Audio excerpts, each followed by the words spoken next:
욥기 30장 16절서부터 31절입니다. 이제는 내 생명이 내 속에서 녹으니 환난 날이 나를 사로잡음이라. 밤이 되면 내 뼈가 쑤시니 나의 아픔이 쉬지 아니하는구나. 그가 큰 능력으로 나의 옷을 떨쳐버리시며 나의 옷깃처럼 나를 휘어잡으시는구나. 하나님이 나를 진흙 가운데 던지셨고 나를 티끌과 제같게 하셨구나. 내가 주께 부르짖으나 주께서 대답하지 아니하시오며 내가 섰사오나 주께서 나를 돌아보지 아니하시나이다. 주께서 돌이켜 내게 잔혹하게 하시고 힘있는 손으로 나를 대적하시나이다. 나를 바람 위에 들어 불려가게 하시며 무서운 힘으로 나를 던져버리시나이다.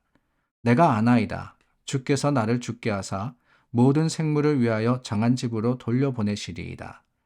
그러나 사람이 넘어질 때 어찌 손을 펴지 아니하며 재앙을 당할 때 어찌 도움을 부르짖지 아니하리이까. 고생의 나를 보내는 자를 위하여 내가 울지 아니하였는가. 빈궁한 자를 위하여 내 마음에 근심하지 아니하였는가.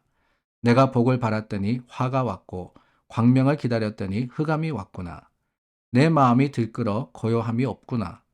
환난 날이 내게 임하였구나. 나는 햇볕에 쬐지 않고도 검어진 피부를 가지고 걸으며 회중 가운데 서서 도움을 부르짖고 있느니라. 나는 이리의 형제요 타조의 버시로구나. 나를 덮고 있는 피부는 검어졌고 내 뼈는 열기로 말미암아 탔구나. 내 수금은 통곡이 되었고 내 피리는 애곡이 되었구나. 수요일 아침입니다. 오늘도 말씀 가운데 하나님의 주시는 지혜를 다시 한번 찾게 됩니다. 오늘 30장 16절서부터 31절 말씀까지 나누는데 문득 그런 생각이 들었어요. 여러분 그 미국 영어 표현에 보면은 그린덤이라는 표현이 있죠. 그린덤은 다름이 아니라 식물을 아주 잘 키우시는 분을 그린덤이라고 부릅니다. 그런데 그 반면에 이 식물을 잘 못 키우는 사람들을 브라운덤이라고 불러요. 파릇파릇한 그 여러 화초들이나 식물들을 가지고 오기만 하면은 누렇게 뜨기 때문에 브라운덤이라고 부르죠. 저는 브라운덤입니다.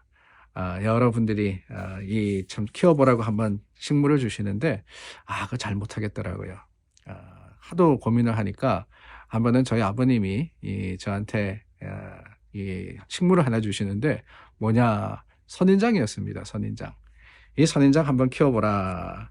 선인장은 물 안 줘도 된다 라고 말씀하셨는데 진짜 물 안 줘도 잘 자라더라고요.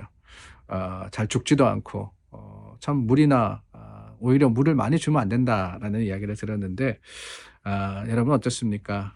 우리 신앙도 오락가락해서는 안 되겠죠. 어떨 때는 파릇파릇하면서 열심으로 정말 하나님을 잘 섬기더니만 어느 순간 브라운이 돼서 누렇게 따가지고 그냥 시들시들 하면은 그런 신앙이 하나님 보시기에 기쁜 신앙은 아니리라 생각됩니다. 어떤 상황에서도 여전히 푸름을 유지할 수 있는 어떻게 보면은 끈질긴 선인장과 같은 그런 신앙을 가지는 것이 우리의 지혜가 아닌가 하는 생각이 들어요.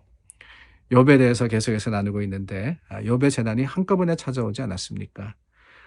그런데 여러분 그 욥의 재난을 보면서 우리가 기억해야 하는 지혜가 있습니다. 그것은 다름이 아니라 그의 재난, 그가 당한 일이 특별한 것은 아니었다라고 하는 거예요. 특별한 것은 아니었다. 아니 물론 그 스코업이 굉장히 큽니다. 자녀들이 다 죽고 가진 것들을 다 잃어버리고 그것이 한꺼번에 몰려왔어요. 그러나 여러분 우리가 우리네 인생 역사를 보건대 지난 수천 년 동안 사람들이 많이 경험한 그런 일이 한두 번 일어난 게 아닙니다. 욥이 겪었던 일들 여러 사람들이 겪었고 또한 충분히 일어날 만한 그런 일들이었다라고 하는 것을 우리는 기억해야 합니다. 이 불행이 이 그리스도인들을 비껴가지는 않아요. 믿음 좋고 신앙 좋다 그래가지고 만사형통하느냐 여러 번 말씀드리지만 절대로 그렇지 않습니다. 우리도 고난받을 때가 있고 우리도 어려움을 겪을 때가 있다는 거예요. 우리도 병들 때가 있습니다. 우리도 실패하기도 합니다. 그리스도인이지만은 이 모든 고통이 우리를 피해가느냐 절대로 그렇지 않습니다. 그런데 문제가 뭐냐 그 고난과 여러 가지 어려움들이 특별하다 나만 겪는다 왜 내게만 이런 고통이 일어나느냐 라고 시작하게 되면은 그때부터 원망과 한탄이 시작되는 거예요. 나만이라는 게 참 무섭습니다. 우리가 잘 될 때는 나만 특별하게 사랑받는다라고 생각하지 않더라고요. 그런데 여러 가지 어려움들이 생기고 문제가 일어나기 시작하면은 왜 내게만이라는 생각이 우리를 주장하기 시작하게 됩니다. 그게 바로 원망이 되는 거예요. 여러분, 믿음의 지혜는 그게 아닙니다.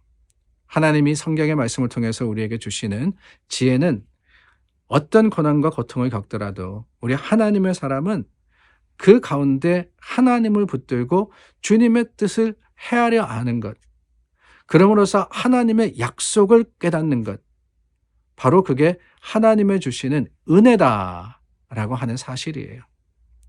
역설적입니다. 내 고통이 어떻게 은혜가 되느냐, 내 고난이 어떻게 하나님의 주시는 그 사랑의 증거가 되느냐, 다름이 아닙니다. 지금 현재 이 상황이 다가 아니기 때문에 그래요. 오히려 내가 겪는 여러 가지 어려움들과 이 고통을 통해서 하나님은 우리를 어떻게 하신다고요? 연단하신다라고 하셨습니다.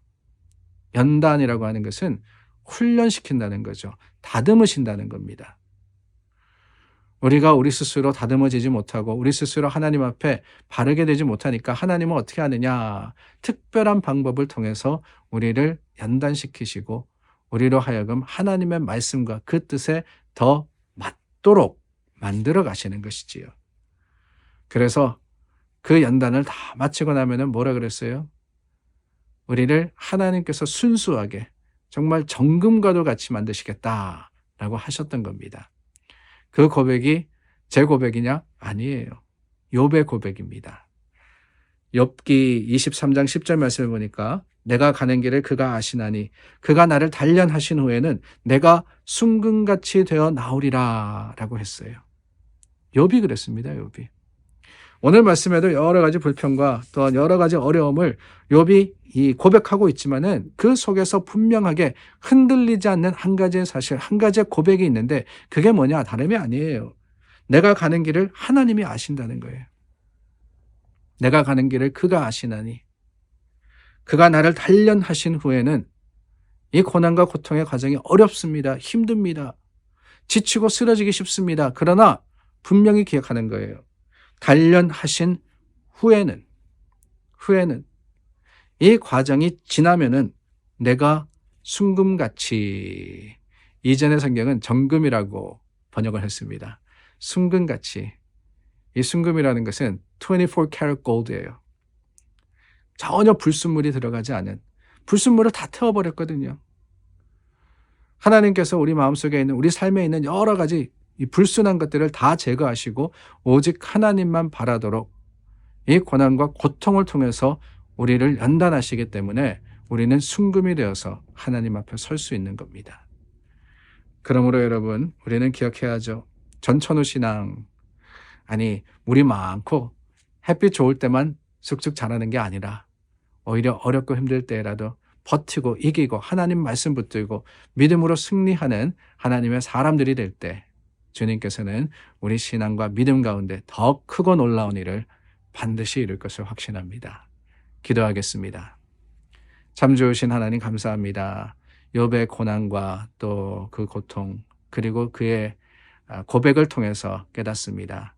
참 하나님께서 우리에게 주시는 모든 상황과 형편은 하나님께서 우리를 만들어 가시는, 하나님이 우리를 다듬으시는 과정인 줄 알아 우리가 오히려 감사하며 순금같이 나올 그날을 기대하게 하여 주시옵소서. 예수님 이름으로 기도드립니다. 아멘. 우리 함께 믿음으로 다시 한번 하나님을 향하는 오늘 하루가 되기를 바랍니다. 기도하겠습니다.